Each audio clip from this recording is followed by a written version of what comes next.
بسم اللہ الرحمن الرحیم۔ السلام علیکم۔ میرا دیور بہت چھوٹا تھا اور لاڈلا تھا۔ سب گھر والے اس کو بہت پیار کرتے تھے اور وہ چھوٹا تھا بہت۔ میں بھی اس کو پیار سے گلے لگا لیتی اور وہ بھی مجھے اپنی بڑی بہن سمجھتا تھا اور میرے کمرے میں ہی رہتا تھا۔ ایک دن شوہر اور گھر والے سب ایک شادی پر چلے گئے۔ شوہر نے کہا میرے بھائی کو اپنے کمرے میں سلا لینا، رات کو اس کو ڈر لگتا ہے۔ میں نے بچہ سمجھ کر اس کو سلا لیا۔ اس رات اس نے جو میرے ساتھ کیا، میری روح پناہ ہو گئی، کیونکہ اس نے میرے ساتھ… میرا نام حسنہ ہے۔ جب میری شادی ہوئی تو مجھے پتا چلا کہ میرے سسرال میں میرا ایک چھوٹا دیور بھی ہے جس کی عمر صرف 11 سال ہے۔ مجھے بہت خوشی ہوئی کیونکہ میں 3 بڑے بھائیوں کی چھوٹی بہن تھی، لیکن میرا کوئی چھوٹا بھائی نہیں تھا، اس لیے مجھے ایک چھوٹا بھائی ہمیشہ سے ہی چاہیے تھا۔ میں نے سوچا کہ بھائی تو اب نہیں مل سکتا، پر دیور ہی بھائی کی صورت میں مل گیا ہے۔ گھر میں میری ساس نہیں تھی، لیکن میری 2 نندیں رہتی تھیں اور میرے سسر بھی رہتے تھے اور میرا پورشن اوپر والا تھا۔ میرے دیور کا نام حامد تھا۔ وہ پورا دن میرے آس پاس ہی منڈلاتا رہتا۔ شادی کے بعد پتہ نہیں اس کو کیا ہو گیا تھا کہ وہ بس میرے پاس ہی بیٹھا رہتا تھا کہ میری بھابھی سب سے پیاری ہیں، بھابھی کے ساتھ بیٹھوں گا، ان کے ساتھ کھانا کھاؤں گا۔ دیکھنے میں تو میں واقعی بہت خوبصورت تھی، تبھی تو میرے شوہر کا دل میں نے جیت لیا تھا۔ وہ بھی مجھ سے بہت زیادہ خوش تھے اور میں بھی آنکھوں میں خواب سجائے خوش تھی۔ سوچا تھا کہ زندگی بہت اچھی گزرے گی۔ شوہر کو پہلے سے جانتی تھی، لیکن محبت کی شادی نہیں تھی۔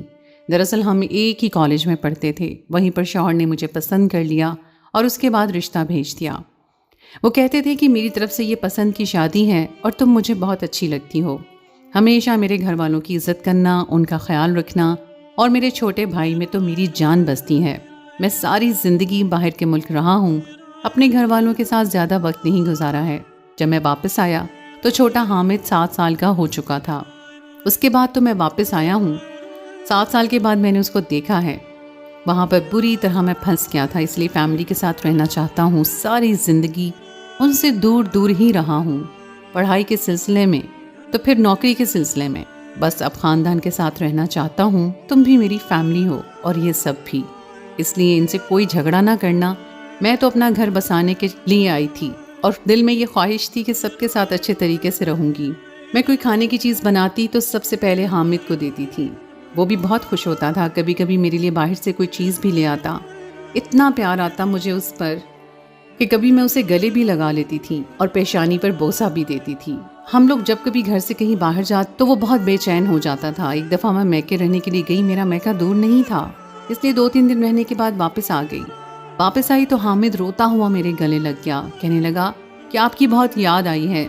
سب لوگ کہتے تھے کہ کتنا پیار کرتا ہے تم سے، لیکن وہ اسکول نہیں جایا کرتا تھا۔ سب لوگ کہتے تھے کہ اسکول نہیں جاتا ہے، یہ بڑی بری عادت ہے، اس کو اسکول جانا چاہیے۔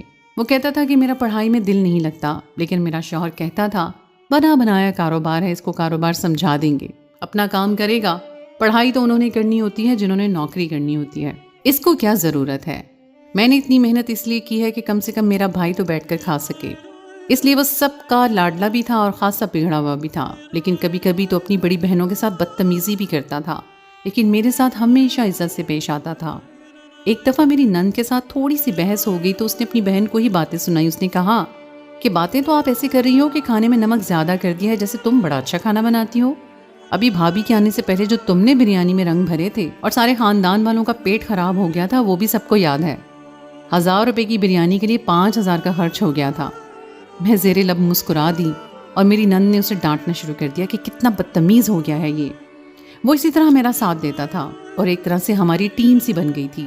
وہ کہتا تھا کہ میں تو آپ ہی کی طرف ہوں، ہمیشہ آپ کا ساتھ دوں گا، آپ بہت اچھی ہیں، آپ نے کسی سے نہیں ڈرنا، اگر بھائی بھی کبھی آپ سے بدگمان ہو گیا میں پھر بھی آپ کے ساتھ کھڑا رہوں گا۔ مجھے اس پر بہت پیار آتا تھا، وہ اچھا بچہ تھا۔ حامد کو میں نے سمجھایا کہ تم اسکول جایا کرو۔ اس نے کہا کہ آپ کی ساری باتیں مانوں گا، آپ کے لیے جان بھی دے دوں گا، لیکن اسکول نہ بھیجیں مجھے۔ آپ مجھے بہت اچھی لگتی ہیں، میری سب سے اچھی بھابھی ہیں، میں ہمیشہ آپ کی ہر بات مانوں گا، لیکن مجھے یہ ساری باتیں مت کہیں۔ آپ بتائیں آپ نے کیا کھانا ہے، آپ کے لیے لے کر آتا ہوں۔